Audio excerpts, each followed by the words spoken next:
اس کے بعد جو ہے رجب میں جو دوسرا عمل لوگ کرتے ہیں وہ یہ کہ رجب کے مخصوص روزے، ایک تو یہ پہلا روزہ جمعرات کا اور اس کے بعد کی یہ نماز صلاۃ الرغائب، لیکن اس کے علاوہ مخصوص روزے رکھتے ہیں اور ان روزوں کے تعلق سے مختلف روایتیں ہیں۔ پہلی بات تو وضاحت کر دوں، نبی اکرم صلی اللہ علیہ وسلم نے رجب میں کوئی خاص روزہ نہیں رکھا اور رجب کے اندر آپ نے کسی خاص روزے کا حکم نہیں دیا۔ دونوں باتیں، ایک تو آپ کا عمل بھی نہیں، آپ کا حکم بھی نہیں۔ نبی اکرم صلی اللہ علیہ وسلم رجب میں کوئی خاص روزہ نہیں رکھا اور کسی خاص روزے کے رکھنے کا حکم نہیں دیا، یاد رکھیے۔ اب جو لوگ یہ روایتیں بیان کرتے ہیں رجب کے روزوں کی، وہ سب من گھڑت ہے، یاد رکھیے۔ یا محدثین کے اقوال ایسے موجود ہیں کہ جب تم دیکھو کہ کسی حدیث میں یا کسی عمل کے بہت زیادہ فضائل پتہ چل رہے ہو تو جان لو کہ یہ فضائل من گھڑت ہے، یا وہ حدیث من گھڑت ہوں گی۔ صحیح روایتوں کے مقابلے میں یاد رکھیے، صحیح روایتیں جیسا مثال کے طور پہ شب قدر کی فضیلت کیا ہے؟ 1000 مہینوں سے افضل ہے۔ اب کوئی کہے شب قدر کے علاوہ کوئی ایک رات آتی ہے وہ 1000 مہینے نہیں 2000 مہینوں سے افضل ہے، تو آپ سمجھ جائیے کہ یہ گڑبڑ ہے، کہ تو ہائیسٹ لیول آف ثواب رات میں جاگنے کا وہ 1000 مہینہ ہے۔ اب کچھ لوگوں نے اس کو اگر ہم 1000 مہینوں کو اگر سالوں میں کنورٹ کرے تو ہوتا ہے 83.83 سال اور 3 مہینے، ٹھیک، یہ اس کی عدد ہوتے ہیں۔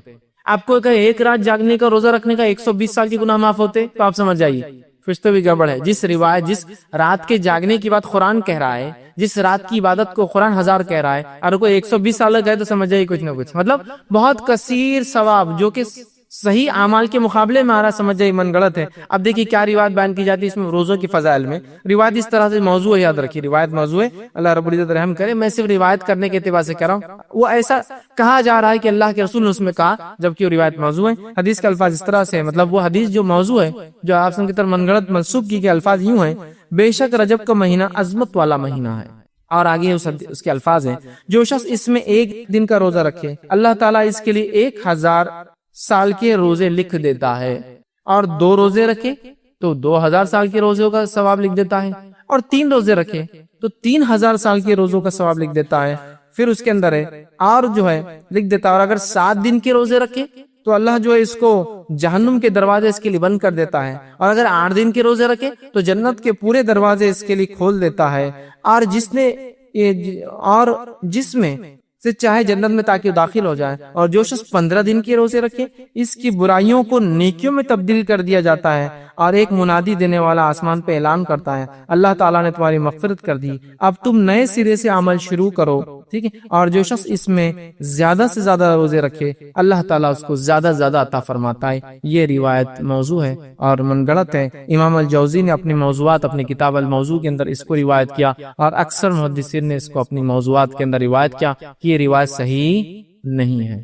یہ تو 1000 دن کے روزوں کا ثواب بتایا جا رہا ہے، 2000 دن کے روزے، مطلب 30 دن رکھ لیا تو 3000 ہو گئے، یا 29 کا دن آتا 29000۔ اللاجیکل بات ہے، اس لیے کہ دیگر اعمال پہ شب قدر پر یا رمضان کے روزوں پر یہ فضائل کی بات نہیں آ رہی، یاد رکھیے۔ اسی لیے میں نے کہا کثرت سے جب فضیلتیں آئی کسی چیز میں بہت زیادہ جو صحیح کے مقابلے میں ہو تو سمجھ آئی کچھ نہ کچھ گڑبڑ آ رہی ہے اس کے اندر، ٹھیک ہے۔ تو بہرحال دیکھیے کس قسم سے بات آئی ہے، یاد رکھیے یہ تمام چیزیں جو ہے موضوع ہے۔ اسی طرح اس میں ایک خاص نماز کا بھی تذکرہ آتا ہے روزے کے ساتھ، کہ روزہ رکھے اور نماز پڑھے، وہ اس طرح سے بیان کیا تھا، اور یہ بھی روایت موضوع جھوٹی ہے لیکن لوگ عمل کرتے ہو کیا ہے، حدیث کو ایسا بیان کیا تھا جو کہ جھوٹی ہے: جو آدمی رجب میں 1 دن کا روزہ رکھے اس میں 4 رکعت اس طرح پڑھے کہ پہلی رکعت میں سورہ جو ہے فاتحہ کے بعد جو ہے 100 مرتبہ آیت الکرسی پڑھے، اور پھر دوسری رکعت میں 100 مرتبہ سورہ اخلاص پڑھے، مطلب پہلی رکعت میں سورہ فاتحہ 100 مرتبہ آیت الکرسی، دوسری رکعت میں سورہ فاتحہ 100 مرتبہ سورہ اخلاص پڑھے، تو اس کی موت نہیں آئیں گی یہاں تک کہ وہ جنت اس سے دکھا لیا جائے، یا جنت میں اس کا ٹھکانہ نہ اسے بتا دیا جائے۔ مطلب روزہ رکھے، روزہ رکھنے کے بعد 4 رکعت اس روزے میں یہ نماز پڑھے، کیا نماز پڑھے جو بتایا جا رہا طریقہ کہ سورہ فاتحہ کے بعد 100 مرتبہ آیت الکرسی، سورہ فاتحہ کے بعد 100 مرتبہ سورہ اخلاص، تو فائدہ کیا ہوگا اس کو؟ نہیں مرے گا مگر جنت میں اس کا ٹھکانہ بتا دیا جائے گا کہ تم یہاں رہنے والے ہو جنت۔ یہ صحیح روایت نہیں ہے، یاد رکھیے یہ موضوع ہے۔ تو بہرحال اس مہینے کے اندر کوئی نماز ثابت نہیں آتا، کوئی روزہ خاص ثابت نہیں۔ اسی طرح ایک اور جو ہے بات نبی اکرم صلی اللہ علیہ وسلم کی طرف منسوب کی جاتی ہے، ایک اور روایت بیان کی جاتی ہے رجب کے فضائل میں، وہ کیا وہ بھی رکھ دیتا ہوں۔ یوں بیان کیا ہے: جو شخص رجب میں 3 دن کے روزے رکھے گا اللہ اس کو پورے مہینے کے روزوں کا ثواب لکھ دے گا، اور جو 15 دن کے روزے رکھیں گا اللہ تعالیٰ اس کے لیے اپنی رضامندی لکھ دے گا، اور جس کے لیے رضامندی لکھ دی جائے گی اسے عذاب نہ دے گا، اور جو پورے مہینے کے روزے رکھیں گا اسے اللہ تعالیٰ آسانی سے اس کا حساب کر لیں گا۔ یہ روایت بھی صحیح نہیں ہے، لہٰذا ہمیں پتہ چلا رجب کے اندر کوئی بھی عمل نماز کے معاملے میں سنت سے ثابت نہیں، خاص کوئی بھی عمل اور روزے کے تعلق سے خاص سنت سے ثابت نہیں۔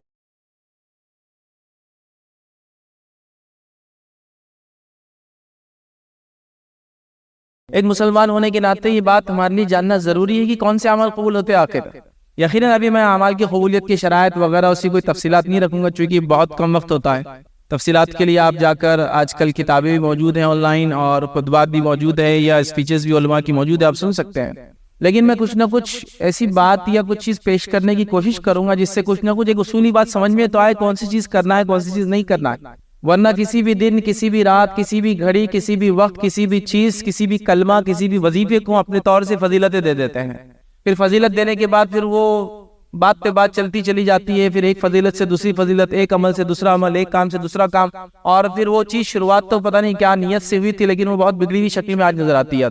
تو لہٰذا ایک مومن ہونے کے ناطے یہ بہت ضروری ہے، مسلمان ہونے کے ناطے میرے اور آپ کے لیے، مرد اور خواتین کے لیے، کہ ہم لوگ یہ چیز کو جان لیں کہ کون سے عمل کرنا ہے، کون سے عمل نہیں کرنا ہے۔ اب سوال یہ کیا اللہ رب العزت ہر عمل کو قبول کرتا ہے؟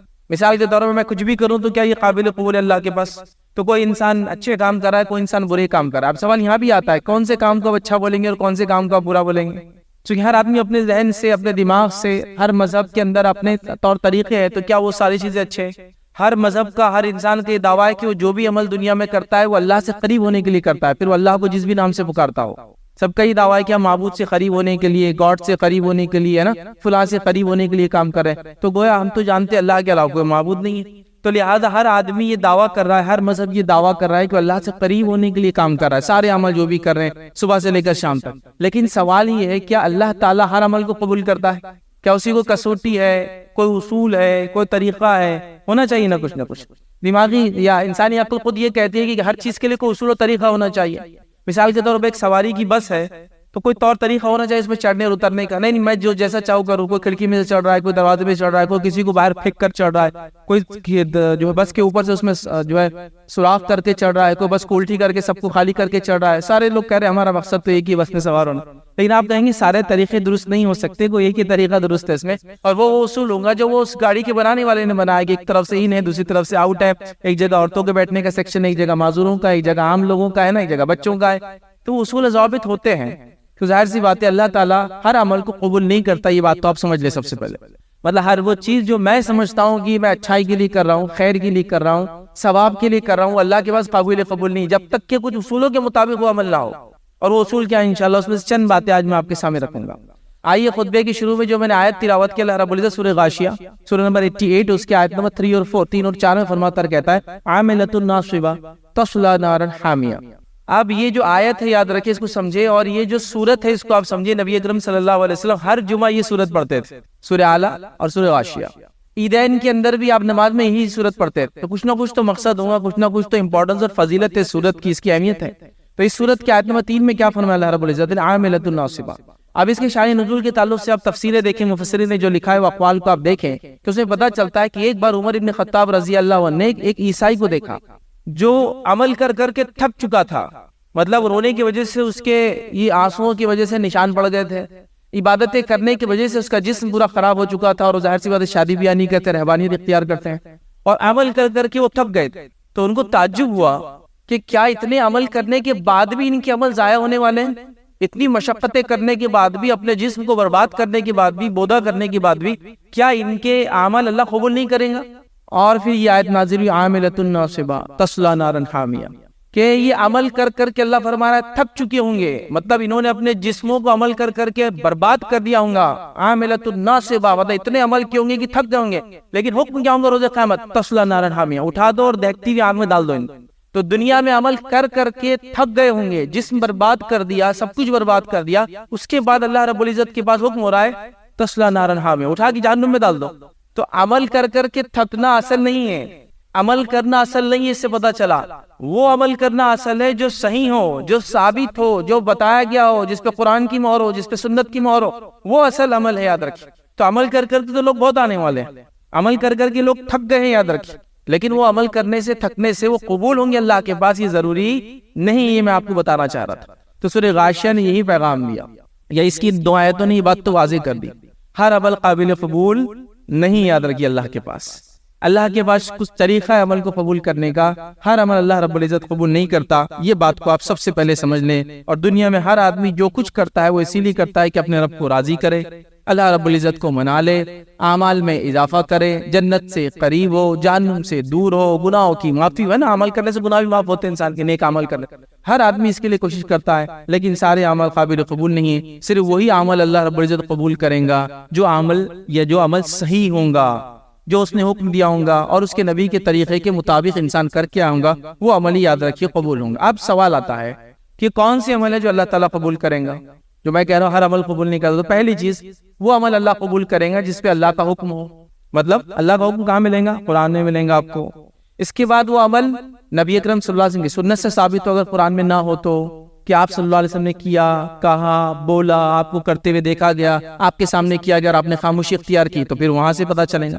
اس کے بعد اگر کوئی عمل قرآن میں اور سنت میں بھی ہو تو اس کا طریقہ سنت بتائیں گی ہم کو کہ اس کو کیسا کیا جائے، جیسا کہ نماز ہے، روزہ ہے، زکوٰۃ ہے، حج ہے، صدقات ہے، خیرات ہے، اچھائی کو حکم دینا ہے، برائی سے روکنا ہے، نظر کا مانگنا ہے، فلاں کرنا ہے، یہ کرنا ہے، تو یہ تو پتہ چل گیا کہ یہ ہے طریقہ، لیکن کیسے کرنا ہے وہ کون بتائیں گا؟ نبی اکرم صلی اللہ علیہ وسلم کی سنت ہم کو بتائیں گی، یاد رکھیں، دوسرا اور کوئی سورس و طریقہ ہمارے پاس نہیں، یاد رکھیں۔ اس کے بعد اگر کوئی چیز نہ ملے ہم کو، جیسا کہ قرآن کا حکم تو ثابت ہو گیا، سنت میں بات بھی آ رہی ہے، لیکن ہم کو طریقہ نہیں مل رہا تھا، پھر ہم صحابہ کی طرف جائیں گے۔ اس کے بعد پہلے ہوگا قرآن سے حکم، سنت سے حکم، پھر قرآن اور سنت کے حکم کو نبی اکرم صلی اللہ علیہ وسلم کر کے بتائے، اگر وہاں کوئی چیز نہ ملے تو پھر ہم صحابہ کی طرف جائیں گے، ٹھیک ہے؟ اور یہ ہمارے لیے بہترین طریقہ یاد رہے کسی چیز کو سمجھنے کا ہے، صحابہ نے عمل کیسا کیا نہ پتہ چلے تو پھر تابعین سے ہم جائیں گے اور پوچھیں گے یا ان کی زندگیوں کو دیکھیں گے کہ وہ کیا کرتے تھے، تو یہ طریقہ ہے اس کا، یاد رکھیں۔ لیکن ہمارا معاملہ یہ ہے کہ ساری مطلب جس کو بولتے ہیں نا الٹی ناؤ چلا دی ہم نے ہر چیز کے اندر۔ پہلے ہم اس چیز کو مانتے ہیں جو ہمارے سماج میں چلتا ہے، بھائی یہ سب کر رہے تو غلط کیسے ہو سکتا ہے، مطلب پہلا اصول سب کر رہے تو غلط کیسے ہو سکتا ہے، اور یہ اصول میں نے مطلب لوگوں کو بیان کرتے کہ سن اللہ رحم کرے، ایک صاحب ایک مرتبہ بیان کرنے لگے کہ کھانے سے پہلے نمک کھانا کیسا ہے، کسی نے ان سے سوال کر لیا اور وہ اپنے آپ کو مفتی کہتے تھے، میں نزدیک تو مفتی نہیں تھے، اس لیے کہ جو علماء انبیاء کے وارث ہے وہی علماء ہے جو واقع میں انبیاء کی سنت کو بیان کرتے، اپنی دل کی بات بیان نہیں کرتے۔ تو بہرحال انہوں نے بیان کر دیا اگر سب کرتے ہیں تو سنت ہوگا ہی، تو میں نے کہا سنت کو جاننے کے اصولوں میں ایک دم لیٹسٹ اصول مجھے پتا چلا آپ سے کہ سب کرتے ہیں تو سنت ہوگا ہی، مطلب اگر کسی سماج میں ہر انسان کوئی کام کرنے لگے تو انہوں نے کہا کہ پھر سنت ہوگا ہی، تو میں نے کہا یہ نیا اصول ہے، تو پھر بہرحال وہ شرمندہ ہو کے خاموش ہو گئے۔ یہ کوئی اصول نہیں یاد رکھ کہ لوگ کرے تو سنت، ہم لوگوں کا اسی ہوتا ہے، پہلے ہم لوگوں کو دیکھتے ہیں، اطراف اپناپ میں لوگ کیا کر رہے، تھوڑے مہذب سمجھدار لوگ کیا کر رہے، تھوڑے مالدار ایلیٹ کلاس کیا کر رہا ہے، تو ہم کو لگتا ہے بس یہ دین اور شریعت کیسا بنے گا، یا جس کے سر پہ ٹوپی ہو، داڑھی ہو، کرتا پاجامہ، تو یہ جو بھی کرے پھر وہ ہو گیا سنت، ہم کر سکتے ہیں، ایسا نہیں ہوتا ہے، اصولی بات ہے یاد رکھ۔ تو اللہ کی کتاب کا حکم ہو یا نبی اکرم صلی اللہ علیہ وسلم سنت میں حکم ہو، اور نبی اکرم صلی اللہ علیہ وسلم کی سنت سے پتہ چلیں گے اللہ کے حکم پہ عمل کیسا کرنا ہے، سنت پہ عمل کیسا کرنا، نہ ملے تو صحابہ کی زندگی بھی جائیں گے، صحابہ زندگی سے تابعین، اس طرح سے ہم آگے جائیں۔ ہم لوگ پورا الٹا چل رہے ہیں، پہلے سماج کو دیکھ رہے ہیں پھر کتاب کی بات تو ایک دم آخر میں ہو رہی ہے، جب جھگڑا وقت بڑھ جا رہا ہے، کوئی بات سامنے والا سمجھا رہا ہے اور وہ سمجھ میں نہیں آ رہی سامنے والے، تو اس کے لیے علم حاصل کرتا ہوں، یہ بڑی اہم چیز ہے۔ اب آئیے اعمال کی قبولیت کے لیے کیا شرائط ہے وہ بھی تھوڑا سا ہم دیکھ لیتے ہیں، مختصر بالکل۔ اعمال کی قبولیت کی جو پہلی شرط ہے یاد رکھیں، انسان ایمان والا ہو۔ کوئی بھی عمل کے قبول ہونے کے لیے فرسٹ کنڈیشن ہے کہ انسان ایمان والا ہو۔ اگر انسان ایمان والا نہ ہو، نماز پڑھے تو اس کو کوئی فائدہ نہیں، ایمان والا نہ ہو، روزے رکھے تو کوئی فائدہ نہیں، ایمان والا نہ ہو، اور صدقات کرے کوئی فائدہ نہیں، ایمان والا نہ ہو، اور انسانیت کی بھلے کی کئی کام کرے، ہاں اس سے اس کا جہنم کا عذاب ہلکا ہوگا لیکن وہ جنت میں نہیں جائیں گے اس کی وجہ سے۔ تو پہلی شرط ہے ایمان لائے عمل کے قبول ہونے کے لیے۔ دوسری کنڈیشن یاد رکھیں عمل کی قبولیت کے لیے وہ صحیح نیت ہو عمل کرنے کے لیے، مطلب انسان اچھی نیت سے عمل کو شروع کرے، ورنہ بہت سارے لوگ بہت سارے اعمال کرتے ہیں لیکن نیت اچھی نہیں ہوتی، اس معاملے میں یاد رکھیں نتیجہ اعمال قبول نہیں ہوتے۔ جیسا مثال کے طور پر میں کوئی چیز کو چراؤں اور پھر دوسروں کو دوں اس نیت سے کہ یہ میں لوگوں کی مدد کرنے کو کہہ رہا تھا، آپ کہیں گے عمل اچھا نہیں نا، چوری کر کے آپ دے رہے ہیں، خالی اچھی نیت سے فائدہ تو ہونے والا نہیں، چونکہ عمل بھی ضروری ہے، نیت کا ہونا بھی ضروری ہے، اس لیے کہ پھر نیت نہ اور عمل کرے انسان وہ بھی درست نہیں، بے نیتی ہے، بد نیتی جس کو کہتے ہیں، تو نیت بھی ہونا ضروری ہے۔ اور تیسری چیز یاد رکھیے وہ عمل کتاب و سنت کے مطابق ہو، یا اگر ایک ایمان والا ہے تو اس کے لیے یوں کہہ سکتے کہ پہلی چیز وہ اللہ کا حکم ہو، عمل انسان جو ہے خالص نیت کے ساتھ کرے، اچھی نیت کے ساتھ کرے اور نبی کے طریقے پہ کرے، یہ بھی کہہ سکتے ہیں۔ علماء نے الگ الگ 3 شرائط جو اعمال کی قبولیت کے لکھے ہوئی ہے، لیکن یہ موٹی بات یہ ہے کہ ایمان والا ہو، نیت صحیح ہو، اور تیسری چیز ہے کتاب اور سنت کے مطابق وہ عمل ہو تو ہی اللہ کے نزدیک وہ عمل قابل قبول ہے. یاد رکھ اس بات کو ہم سمجھ لیں، یاد رکھ کتاب و سنت کے مطابق ہونا چاہیے. اب آئیے آگے بڑھتے ہیں.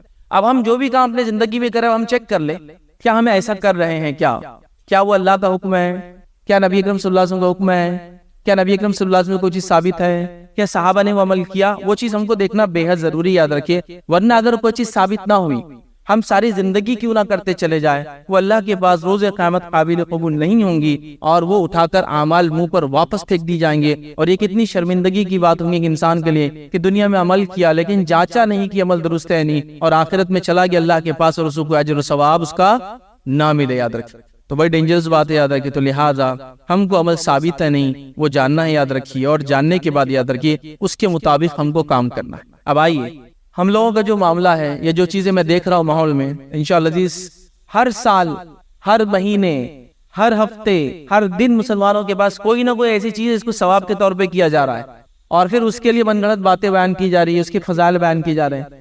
یقیناً اب ایسا سال کے اندر کئی رسومات مسلمان کرتے ہیں اور کئی باتیں ہوتی ہے. ہمارے پاس اتنے جمعے تو نہیں ہے کہ ہر جمعے میں ہم ہر بار اس کا رد کرتے رہے. اصولی بات بتا دی جائیں گی، کنڈیشنل چیزوں کو آپ فٹ کر لیں اور جان لیں وہ صحیح ہے غلط. کیونکہ ہر بار کسی کو بتانا کہ یہ پتھر ایسا ہے، یہ سڑک ویسی، اس سے اچھا اصول بتا دے کہ کون سا پتھر اچھا ہے، کون سی سڑک اچھی ہے، کس کو دیکھا جائے کس کو نہ دیکھا جائے.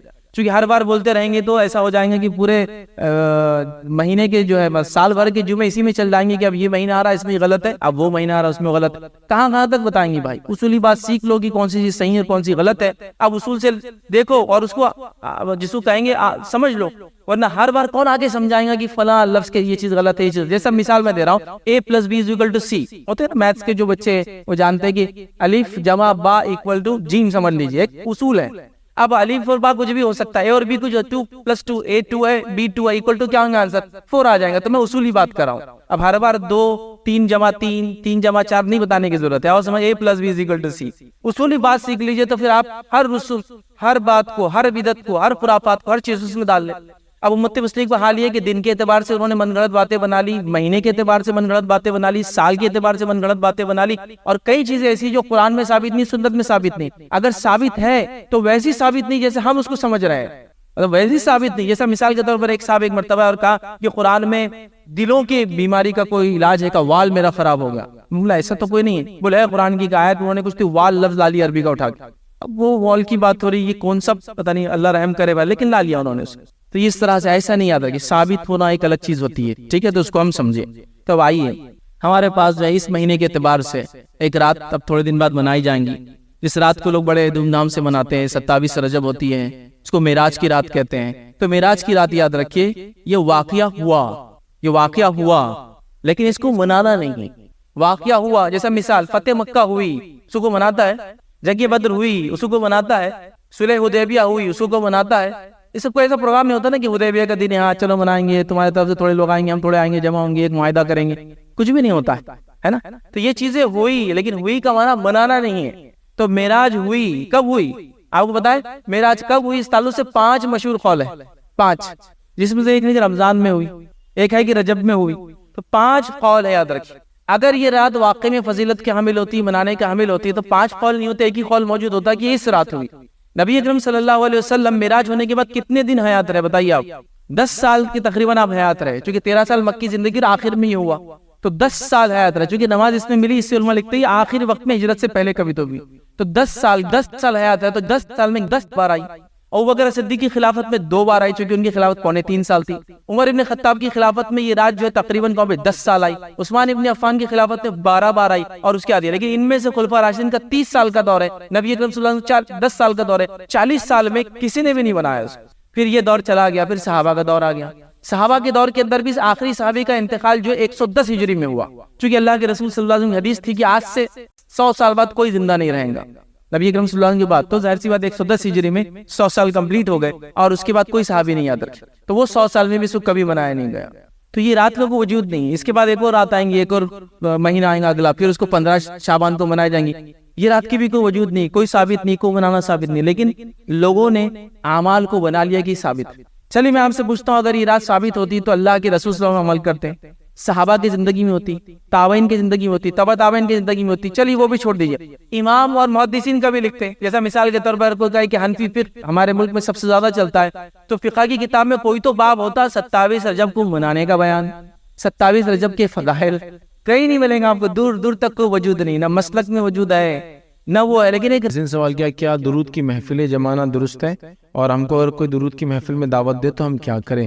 دیکھیں، نبی اکرم صلی اللہ علیہ وسلم پہ درود بھیجنا بہت بہت بہت بہت بہت افضل عمل ہے اور ایک بڑی افضل عبادت ہے. کیوں عبادت ہے؟ یہ اللہ راضی خوش ہوتا ہے اس سے جو اس کے نبی پہ درود بھیجتا ہے. کیونکہ اللہ کے جو محبوب لوگ ہیں ان سے ہم محبت کریں گے تو یہ بھی شرعی عبادت ہو جاتی ہے. اور نبی اکرم صلی اللہ علیہ وسلم تو اللہ تعالیٰ کی سب سے محبوب بندے، یاد رکھیں. ٹھیک ہے، تو ظاہر سی بات ہے آپ پہ درود بھیجنا بہت بہت بہت افضل عمل ہے اور ایک افضل عبادت کرنا چاہیے. ایک ایسی عبادت ہے، یاد رکھیے، جو اللہ بھی درود بھیجتا ہے، فرشتے بھی درود بھیجتے ہیں، انسان بھی درود بھیجتے ہیں نبی اکرم صلی اللہ علیہ وسلم پر، تو ہمیں بھیجنا چاہیے، یاد رکھیے. تو یہ بہت افضل چیز ہے. ٹھیک ہے، اور درود کے اندر میں سمجھتا ہوں درود کی اقسام میں نے پورے صحیح درود کتنے ہیں وہ سب رکھ دیا. وہ لیکچر انشاءاللہ اپلوڈ ہوگا کبھی، تو آپ دیکھیں کہ درود شریف کے فضائل اور کون کون سے درود ثابت ہے. میں نے ہر درود پڑھ کے اس میں رکھا ہے. انشاءاللہ اسکرین شاٹس بھی آ جائیں گے، آپ اس میں دیکھیں تو بہت کم درود ثابت ہے. درود میں سب سے افضل درود کون سا ہے؟ درود ابراہیم جو نمازیں پڑھتے ہیں. اور سب سے چھوٹا درود کون سا ہے؟ صلی اللہ علیہ وسلم. یہ سب سے چھوٹا درود ہے. اب بہت سارے لوگ بولتے ہیں یہ چھوٹا درود کہاں ثابت ہے؟ صلی اللہ علیہ وسلم. تو صلی اللہ علیہ وسلم ثابت ہے. یاد رکھیے، نبی اکرم صلی اللہ علیہ وسلم نے عیسیٰ علیہ السلام کے بارے میں جو بتایا کہ جب قیامت سے پہلے عیسیٰ آئیں گے تو یہ اللہ کے رسول نے عیسیٰ علیہ السلام پہ درود کیا الفاظ میں بھیجا؟ صلی اللہ علیہ وسلم. تو لہٰذا پتہ چلا یہ درود بھیجا جا سکتا ہے نبی اکرم صلی اللہ علیہ وسلم پر بھی، چونکہ آپ نے عیسیٰ علیہ السلام پہ یہی درود بھیجا. تو صلی اللہ علیہ وسلم سب سے چھوٹا ہے، تو آپ وہ کچھ نہ ہو تو یہ ضرور بھیجیں. لیکن کیا اس کی محفل جمع ہے؟ درود کی فضیلت اپنی جگہ، کوئی انکار نہیں، کوئی ڈینائل نہیں. درود ایک بار انسان پڑھتا ہے، کئی فضیلت میں سے ایک فضیلت ہے اللہ اس کے 10 نیکیاں لکھ دیتا ہے، 10 گناہ معاف کر دیتا ہے، 10 درجات بلند کر دیتا ہے. کتنے مطلب لا تعداد ہے. صبح شام پڑھنے کے الگ فضائل، فلاں وقت پڑھنے کے الگ فضائل. بہرحال وہ اپنی جگہ ہے. لیکن کیا اس کی مجلس جمانا؟ نبی اکرم صلی اللہ علیہ وسلم کی پوری زندگی میں، آپ کی حیات میں، نہ آپ نے مجلس جمائی نہ صحابہ نے مجلس جمائی. مطلب درود کو پڑھیے، آپ فردن پڑھتے رہیے. خاص طور سے جمعہ کے دن تو بڑا افضل ہے درود کا پڑھنا. دعاؤں کی شکل میں آپ درود پڑھیے، مطلب دعاؤں کے بدلے درود پڑھیے. واقعہ آپ جانتے ہیں ایک صحابی ہے کہ اللہ کے رسول میں صرف اپنی دعاؤں کے لیے درود کروں گا. آپ نے کہا اگر تو صرف درود بھیجیں گا اللہ تیری دعائیں قبول کر لیں. ٹھیک، تو درود کا تو یہ معاملہ ہے. عربوں میں آپ دیکھیے کامنلی یہ ہوتا ہے، علم رکھنے والوں میں کامنلی کوئی چیز گم گئی درود پڑھنا چالو کر دیں گے، کوئی چیز نہیں مل رہی درود پڑھنا چالو کر دیں گے، کوئی چیز کی حاجت ہے درود پڑھنا چالو، کوئی مصیبت کو دیکھیں اللہم صلی. کیوں؟ تو نبی پہ درود بھیجنا اپنی دعاؤں کو قبول کرانے کے برابر ہوتا ہے. کتنی اچھی بات ہے، تو بڑی فضیلت. لیکن اجتماعیت میں اللہ کے رسول نے کبھی درود کروایا؟ اجتماعیت میں کہا کہ کئی مجلس سے جمع ہو. صحابہ جو سب سے زیادہ اپنے نبی سے محبت کرتے، انہوں نے کبھی بھی اجتماعیت میں ایسے مجلس سے اور محفل جمع کے درود نہیں. درود ثابت ہے، درود کی فضیلت ہے، ثابت شدہ درودوں کو پڑھنا چاہیے، کثرت سے پڑھنا چاہیے، ہمیشہ پڑھنا چاہیے. میں تو کہہ رہا ہوں دعاؤں کے بدلے انہی کو کرنا چاہیے، لیکن اس کو اجتماعی شکل میں مجلس سے جمع کے درود کی مجلس جمانا یہ درست نہیں ہوگا. تو لہٰذا مجلس مت جمائیے، مجلس سے مت جائیے.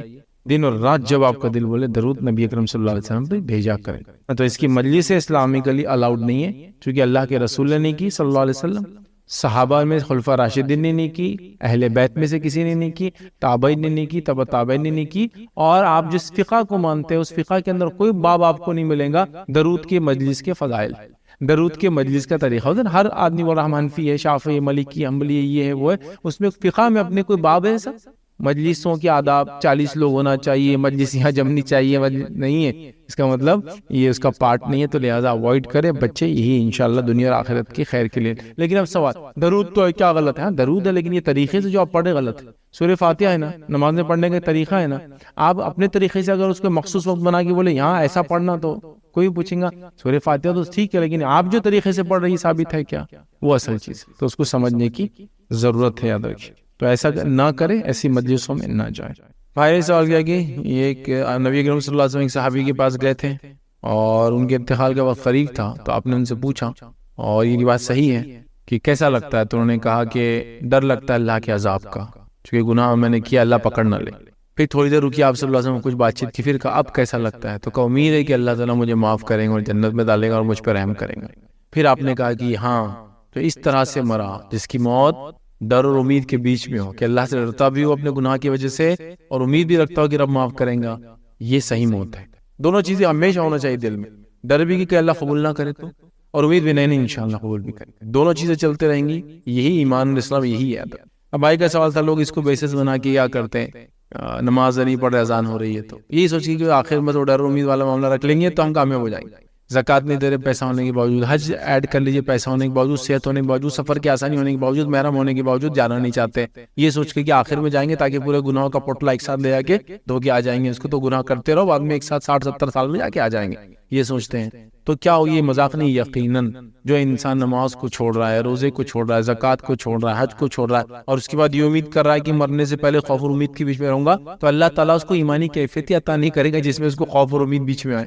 سمجھ رہے ہیں، یہ ایمانی کیفیت عطا نہیں کریں گے اللہ تعالیٰ سے، یہ تو ان لوگوں کے لیے، یہ وہ صحابی ہے جو سب کچھ کر رہے ہیں، اس کے بعد بھی ڈر رہے ہیں کہ عذاب نہ ملے، اور اس کے بعد امید رکھ رہے ہیں کہ اللہ اعمال قبول کر لے تو اچھا ہوں گا اور میری مغفرت ہوگی انشاءاللہ، یہ اس کے بعد ہے۔ ہم کچھ نہیں کر کے بول رہے کہ یہ ساری چیزیں لاگو کر دیں گے کہ میں ڈر اور خوف کے بیچ میں چلا جاؤں گا، نہیں، اللہ وہ کیفیت ہی نہیں دے گا۔ جیسا بہت لوگوں کو رہتا کہ میں زندگی بھر گناہ کروں گا، آخر میں انشاءاللہ توبہ کروں گا، اللہ تعالیٰ آخر میں توبہ کی توفیق ہی نہیں دیتا۔ میں نے ایسے لوگوں کو دیکھا، اللہ رحم کرے، اللہ ان کے ساتھ اچھا معاملہ کرے، ان کی مغفرت کرے، موت سے قریب ہے، بات بتا دی گئی کہ اب چند دنوں میں مرنا ہے، اس کے بعد بھی اعمال نہیں بدل رہے، چند دنوں میں آگی بات مرنا، اور مر بھی گئے چند دنوں کے اندر، جیسا کہ بیماری تھی 2 مہینے زیادہ نہیں جائیں گے، 1.5 مہینے میں انتقال ہو گیا، لیکن اعمال نہیں بدلے، ہر کوئی بازو بیٹھ کے توبہ کرو، استغفار کرو، نماز جاؤ، وہی روٹین چل رہا، کوئی موبائل میں تو موبائل میں لگا، مرنے تک موبائل میں لگا، کھیل رہا ہے تو کھیلنے میں لگا، مرنے تک کھیل میں لگا، بیمار تو خالی گھر میں پڑا ہوا تکلیف میں، لیکن اللہ کا ذکر نہیں، اس کی یاد دہانی نہیں، نماز نہیں، کیا ابھی توبہ کا وقت ہے، ڈاکٹر بولا 3 مہینے، ٹھیک ہے تقدیر میں جو ہوگا وہ تو ہوں گا ہی، لیکن جو دنیاوی اعتبار سے پتہ چل رہا ہے اتنے دن میں تو کرنا چاہیے نا، تو چونکہ اللہ پھر توفیق نہیں دیتا ہے، پھر یہ بات بھی آپ یاد رکھیں، تو لہٰذا کسی کا یہ سب نہیں کرنا اور یہ سوچنا ہے کہ آخر وقت میں یہ دونوں کے بیچ میں مر جاؤں گا تو وہ ایمانی کیفیت ہی پیدا نہیں ہوں گی، اور یہ سوچنا ہے کہ آخر میں توبہ کروں گا تو اللہ اس کی توفیق ہی نصیب نہیں کریں گا، پھر یہ بڑا مسئلہ ہے۔ لیکن اس کے باوجود بھی میں اور آپ کسی بھی انسان کو اس کیفیت میں دیکھ کے یہ نہیں بول سکتے کہ جنتی ہے جہنم ہے، اس لیے کہ ایک حدیث صحیح مسلم کی بالکل ایک دم واضح حدیث، اس میں الفاظ ہے کہ ایک بندہ زندگی بھر گناہ کرتا ہے اور وہ اپنی تقدیر پر غالب آ جاتا ہے مرنے سے پہلے اور جنت چلا جاتا ہے، توبہ کر لیتا ہے سچی، اور ایک انسان زندگی بھر نیکی کرتا ہے اور اس کی تقدیر اس کی موت سے پہلے اس پہ غالب آ جاتی ہے اور وہ آخری وقت میں گناہ کر بیٹھتا ہے اور جہنم میں چلا جاتا ہے۔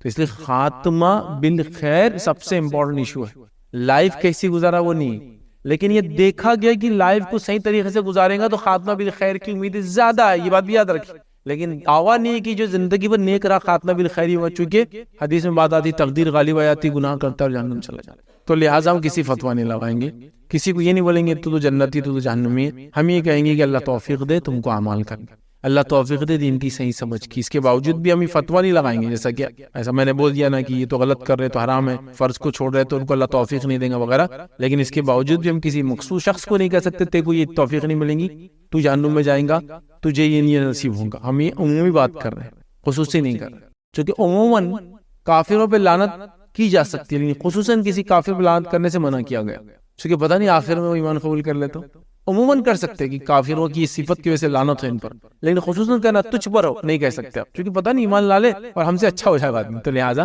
اوائڈ کرنا چاہیے، تو لہٰذا میں کہہ رہا ہوں یہ سب ہے، لیکن اس کے باوجود بھی ایسا ہوتا ہے کہ لوگ زندگی میں گناہ گزارتے، آخرت اللہ کامیاب کرتا، آخر میں زندگی میں نیکی کرتے اور آخرت میں تقدیر ان پہ آ جاتی ہے آخر وقت میں، اور وہ گناہ کی طرف جا کے جہنم میں چلے جاتے ہیں۔ لیکن یہ بات دیکھیے گی اپنی جگہ کہ ہمیں چاہیے کہ نیکی کرے اور نیکی کی طرف متوجہ ہوتے رہے، تو اللہ تعالیٰ نیکی میں ہم کو قائم رکھتا ہے اور اس پہ رہنا آسان کر دیتا ہے۔ جب ہم گناہوں کی طرف جاتے ہیں اس کی طرف متوجہ ہوتے ہیں تو پھر گناہ آسان ہو جاتے ہیں کرنا، پھر اسی رات پہ ہم لگ جاتے ہیں، تو لہٰذا نمازیں وغیرہ چھوڑ کر یہ امید کرنا کہ میں یہ خوف اور امید والی بیچ کی کیفیت بنا لوں گا، یہ درست نہیں ہے، ہمیں نیک سے نیک عمل کرتے چلے جانا چاہیے اور اللہ سے خاتمہ بالخیر، اللہ تعالیٰ ہمارا اینڈ جو ہے وہ اچھا کرے، اس کی ہمیشہ دعا کرتے رہنا چاہیے۔ جو دعائیں قرآنی آتی ہے، جو دعائیں حدیث کی، چونکہ یہ ذکر میں سب سے افضل چیزیں ہیں، یاد رکھیں۔ اسی طرح جو ہے نبی اکرم صلی اللہ علیہ وسلم نے کچھ مخصوص ذکر بتائے ہیں، میں پورے نہیں رکھوں گا، میں 3 ہی رکھوں گا چونکہ وقت نہیں تھا، لیکن بہت اہم 3 میں نے چن کے رکھے اور جو اتنے آسان ہیں، اتنے عام ہیں، ہم ہمیشہ کر سکتے ہیں انشاءاللہ۔ کم از کم ایک ذکر کی مجلس تھی،